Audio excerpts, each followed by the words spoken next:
रामचरितमानस के सम्मान में आवाज उठाना महंगा पड़ा। अब उसी रोली तिवारी के समर्थन में शहरों में पोस्टर लगने शुरू हो गए। वाराणसी से एक ऐसी ही तस्वीर सामने आई जिसमें रोली तिवारी मिश्रा को मां दुर्गा और स्वामी प्रसाद मौर्य को महिषासुर दिखाया गया। पोस्टर में रोली तिवारी के हाथ में त्रिशूल भी है और इस पोस्टर को लगाने वाले वकील बताए जा रहे हैं। वकीलों का कहना है कि स्वामी प्रसाद मौर्य जो नारी के सम्मान की बात करते थे और जब महिला ने सनातन धर्म का साथ दिया तो उसे पार्टी से निकाल दिया गया। समाजवादी पार्टी का यही चरित्र है, ये भी कहना है इन तमाम लोगों का जिन्होंने वाराणसी की तमाम दीवारों पर इन पोस्टर्स को चस्पा किया है।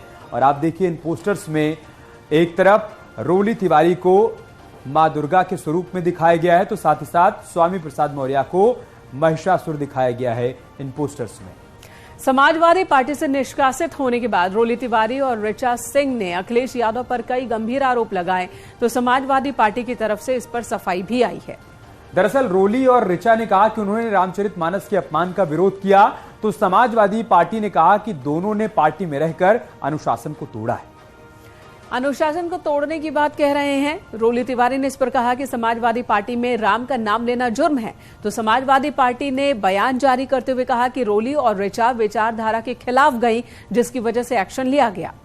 रोली तिवारी और ऋचा तिवारी ने पार्टी पर महिलाओं के अपमान का आरोप लगाया तो सफाई में पार्टी की तरफ से कहा गया कि संगठन में अनुशासन जरूरी है। दोनों ने स्वामी प्रसाद मौर्य को जातीय हिंसा बढ़ाने वाला बताया।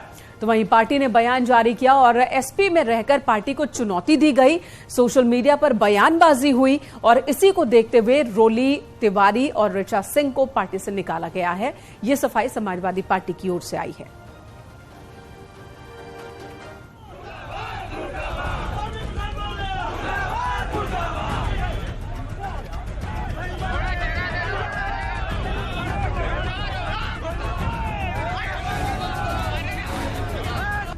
जिस महिला सब मैंने अपनी छोटी बेटी दुधमुई बेटी को मैंने अपनी छोटी दुधमुई बच्ची को लेके और उस समय ले जा करके मैंने राजनीति की। मेरा एक ही लक्ष्य था कि मेरे भाई इस यूपी के मुख्यमंत्री बने।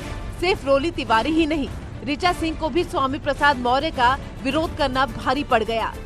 इन्हें कहाँ पता था समाजवादी पार्टी महिला की बात तो करती है लेकिन जब पार्टी नेतृत्व के सम्मान की बात आती है तो झटके में पार्टी से बाहर का रास्ता दिखा दिया जाता है। चाहे विरोध की आवाज जिस भी दिशा से उठ रही हो, मतलब नहीं।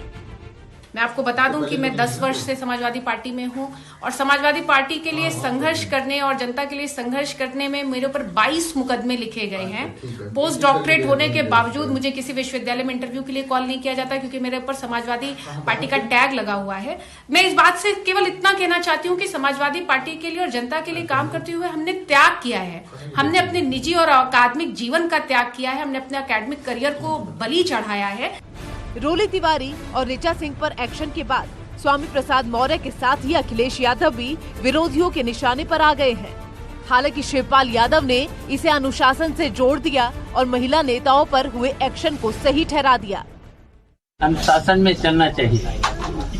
कोई भी बात है तो पार्टी फ्रंट पे रखिए बात को और संगठन में अगर संगठन में रहना है, पार्टी संगठन में रहना है तो अनुशासन में रहना है। अनुशासनहीनता अगर कोई करेगा तो पार्टी फिर उसके खिलाफ कार्रवाई करेगी। मैं मानता हूं कि उत्तर प्रदेश का जो नैरेटिव है बदल चुका है। उत्तर प्रदेश के बारे में जो लोगों की सोच थी समाजवादी पार्टी के शासनकाल की कि गुंडे बदमाश लुच्चे लफंगे यहाँ सत्ता पर संरक्षण पाते हैं, लेकिन आज उत्तर प्रदेश का नैरेटिव ग्लोबल इन्वेस्टर समिट के बाद उत्तर प्रदेश में 6 वर्ष कानून का राज स्थापित होने का बदल चुका है। जिसके पार्टी के नेता रामचरितमानस की फूकने की बात करे, जिसके पार्टी का नेता गीता की जो है फूकने की बात करे, जलाने की बात करे, प्रतिबंधित करने की बात करे, अगर उस पार्टी के कुछ लोग मुखर होकर ये कहे कि गलत बात है उसको पार्टी की बाहर की रास्ता दिखा दिया जाता है। समाजवादी पार्टी ने जिस तरह से रामचरितमानस की प्रतियां जलवाने वालों का समर्थन कर रही है और जो लोग रामचरितमानस की प्रतियां जलाने वालों का समर्थन नहीं कर रहे हैं उनको जो है बाहर निकाल रही है। खुद को शूद्र बताने वाले, सदन में शूद्र पर जवाब की उम्मीद लगाने वाले अखिलेश यादव अब महिला सम्मान के साथ ही सवर्ण के मुद्दे पर भी घिर गए हैं। तभी बीजेपी के राज्यसभा सांसद ब्रजलाल ने कहा कि समाजवादी पार्टी का आगामी चुनाव में खाता भी नहीं खुलने वाला। समर्थन ही नहीं, उनके कहने पर स्वामी प्रसाद मौर्य जी कर रहे हैं और इससे जो इनके एक्शंस हो रहे हैं, इससे इनका जो जनाधार खत्म हो रहा था और तेजी से। रोली तिवारी और ऋचा सिंह को पार्टी से बाहर निकालने पर ओपी राजभर ने अखिलेश यादव पर करारा हमला किया। राजभर ने कहा कि अब समाजवादी पार्टी में सवर्ण नेता के लिए कोई जगह नहीं, क्योंकि अखिलेश खुद कह चुके हैं कि ये पार्टी शूद्र की है। ओम प्रकाश राजभर ने हमला बोलते हुए और क्या कुछ कहा है वो भी देखते हैं। समाजवादी पार्टी ने, आपको मालूम है, रोली मिश्रा और ऋचा सिंह को हटा दिया, जो लगातार स्वामी प्रसाद मौर्य के मानस पर विवाद को लेकर बयान दे रहे हैं, क्या कहेंगे? देखिए, जो समाजवादी पार्टी के नेता अखिलेश यादव की ही बात मानेगा वो तो समाजवादी पार्टी में रहेगा। जो अपनी विचारधारा, समाज हित की बात, समाज में अलग अलग सोच और समझ और विचार के लोग हैं, समाज में अलग अलग मजहब धर्म के मानने वाले लोग हैं, तो अब किसी को अपनी व्यवस्था के तहत किसी धर्म को मानने का है। अगर वो अपनी बात कह रहा है तो उनको बुरा है।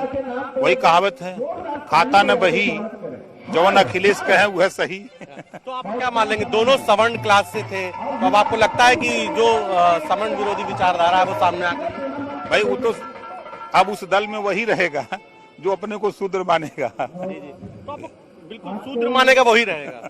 भाई वो तो अखिलेश जी खुद कह रहे हैं